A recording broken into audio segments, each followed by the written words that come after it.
नमस्कार मंडळी, मी सारिका वाणी. मी खास मुंबईहून अक्षय तृतीया सण साजरा करण्यासाठी आली माझ्या आजोळी तर नाशिकला. तर अक्षय तृतीया हा सण का साजरा करण्यात येतो हे मी तुम्हाला अगदी थोडक्यात आज सांगते. सर्वात प्रथम तर तुम्हाला अक्षय तृतीयेच्या खूप अक्षय्य शुभेच्छा. तर अक्षय तृतीया हा 3.5 मुहूर्तांपैकी पूर्ण मुहूर्त मानला जातो. याच दिवशी सत्य म्हणजेच कृतयुग आणि त्रेतायुग या दोन्ही युगांचा आरंभ झाला आहे आणि म्हणून त्याला युगादी असंही म्हटलं जातं. श्री विष्णूंच्या 24 अवतारांपैकी परशुराम हा अवतार पृथ्वी तलावर अक्षय तृतीयेच्या दिवशी प्रकट झाला आणि याच दिवशी श्री वेदव्यासांनी महाभारत लेखनास प्रारंभ केला. याच दिवशी पवित्र अशी गंगा नदी स्वर्गातून पृथ्वीवर अवतरली. अक्षय तृतीयेचा हा दिवस पितृपूजनासाठी प्रसिद्ध आहे. याच दिवशी सुदामाने कृष्णाला मुठभर पोह्याची कुरचुंडी दिली आणि मित्रप्रेमाला आणि मित्रधर्माला अनुसरून श्रीकृष्णांनी सुद्धा सुदामाला त्याच्या नकळत अपार धनसंपत्ती प्रदान केली. एका अक्षय तृतीयेला श्रीकृष्णाने युधिष्ठिराला अक्षय पात्र दिले होते आणि अशाच एका अक्षय तृतीयेलाच श्रीकृष्णाने चिरहरण प्रसंगी द्रौपदीला अक्षय वस्त्र सुद्धा पुरवले होते. श्री बद्रीनारायण मंदिराचे दरवाजे अक्षय तृतीयेच्याच दिवशीच उघडले जातात. अक्षय तृतीया ही अक्षय सुखाची कारक आहे. या दिवशी केलेल्या जप, तप, दान पुण्याचा क्षय होत नाही. या दिवशी पंचांग शुद्धी, दिनशुद्धी पाहण्याची आवश्यकता नाही. तर असा हा खूप सुवर्ण मुहूर्त आपल्याला म्हणता येईल. अक्षय तृतीयेला पूर्वजांचे स्मरण, त्यानिमित्त तर्पण, हवन, दान करावे असे म्हटले जाते. आणि हो, विष्णू सहस्रनामाचं खूप असाधारण महत्त्व आहे. आजच्या दिवशी म्हणजेच अक्षय तृतीयेच्या दिवशी विष्णू सहस्रनामाचा जप करणे किंवा त्याचं अखंड नामस्मरण आवर्तने करणे याचं खूप महत्त्व मानलं जातं.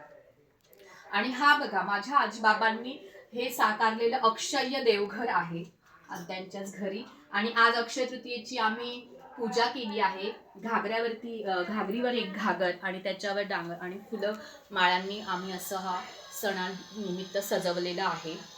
आणि हो, अजून महत्वाचं एक म्हणजे अक्षय तृतीयेलाच माता अन्नपूर्णेचा सुद्धा जन्म झालेला आहे. आणि आमच्या घरातली अन्नपूर्णेला मी तुम्हाला आता भेटवते आहे.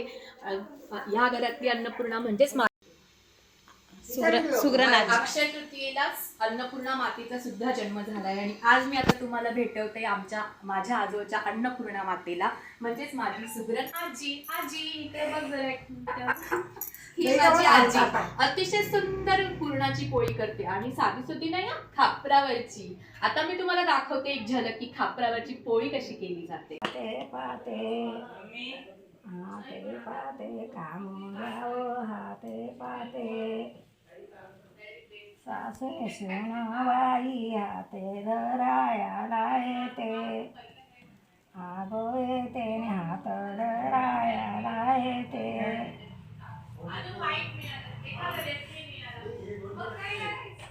सासूकरणी सासरवास नंदा तुम्ही आळू बोला, आळू बोला नंदा तुम्ही आळू बोला.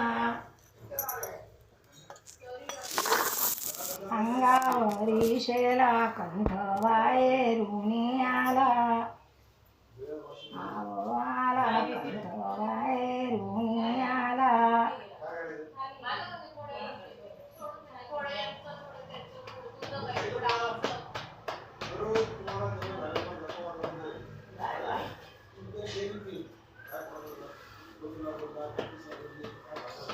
काळीचं मूळ नका परताव सासरा, व सासरा नका परताव सासरा.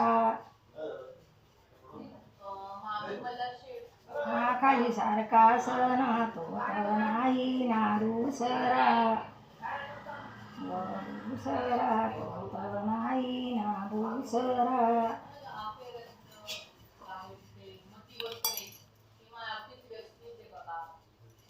सासूने आत्या बाई पाय पडू द्या पायरी, कोणा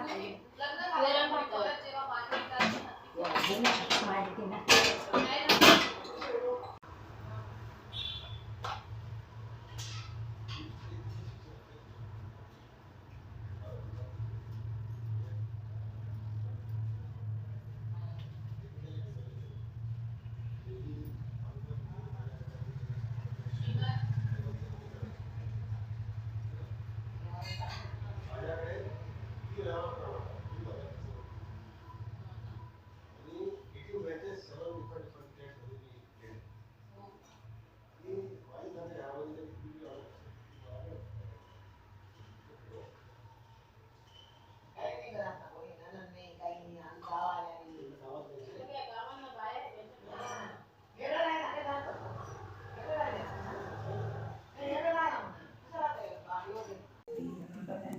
ही बघा एक पोळी घडलेली ती खापरावरती बनते आहे.